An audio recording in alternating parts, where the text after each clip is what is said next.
સાહેબ હોસ્પિટલને કંઈક રદ કરવામાં આવી છે માન્યતા શું? 2016-17થી સનશાઇન ગ્લોબલ હોસ્પિટલ આયુષ્માન યોજના અને પહેલાની મા યોજના અંતર્ગત 50,000 કરતાં વધારે દર્દીઓની નિઃશુલ્ક સારવાર કરી ચૂક્યું છે.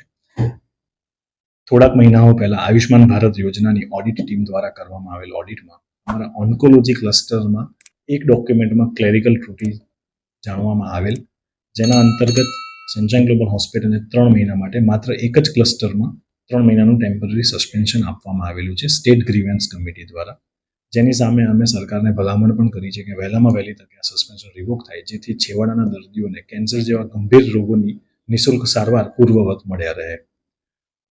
બીજા બધા જ ક્લસ્ટરો જેમ કે હૃદયરોગ, ઓર્થોપેડિક્સ, ડાયાલિસિસ, યુરોલોજી, નેફ્રોલોજીમાં પૂર્વવત આયુષ્માન ભારત યોજના અંતર્ગત નિઃશુલ્ક સારવાર અહીંયા ઉપલબ્ધ જ છે.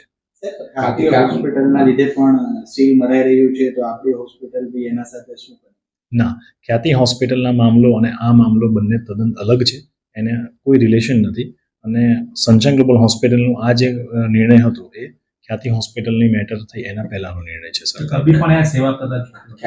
Doctor Sanjay Patoliya sunshine global hospital સુરતમાં જેવી રીતે 100થી વધારે વિઝિટિંગ સર્જનો સેવાઓ આપી રહ્યા છે, એ જ રીતે છેલ્લા 1.5-2 વર્ષથી વન્સ ઇન અ મંથ એ અહીંયા આગળ આવીને પીડિયાટ્રિક પેશન્ટ્સની સારવાર કરતા હતા. દર્દીઓને કેટલું નુકસાન થશે?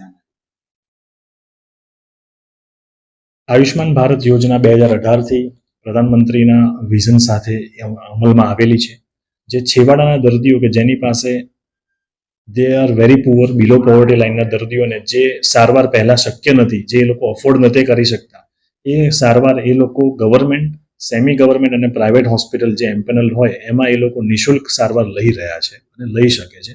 જે યોજના આખા જ ભારતમાં કાશ્મીરથી કન્યાકુમારી અને કચ્છથી લઈને વેસ્ટ બેંગોલ સુધી અમલી છે. ઘણા સ્ટેટે આ યોજનામાં સરકારનો સાથ નથી પણ આપ્યો. અમુક સ્ટેટ જેમ કે પંજાબ, દિલ્હી અને કલકત્તા, તો ત્યાંથી જન આંદોલન થઈ રહ્યું છે આ યોજનામાં જોડાવા માટે. ચોક્કસપણે ગુજરાત લેવલ પર જે આ વસ્તુ થઈ રહી છે એવું મારું પર્સનલ લેવલ પર માનવું છે કે આવનારા સમયમાં આ યોજના વધુ સારી રીતે છેવાડાના દર્દીઓ સુધી પહોંચશે અને એમને પણ નિઃશુલ્ક સારવારનો લાભ સારામાં સારી હોસ્પિટલ્સમાં મળશે.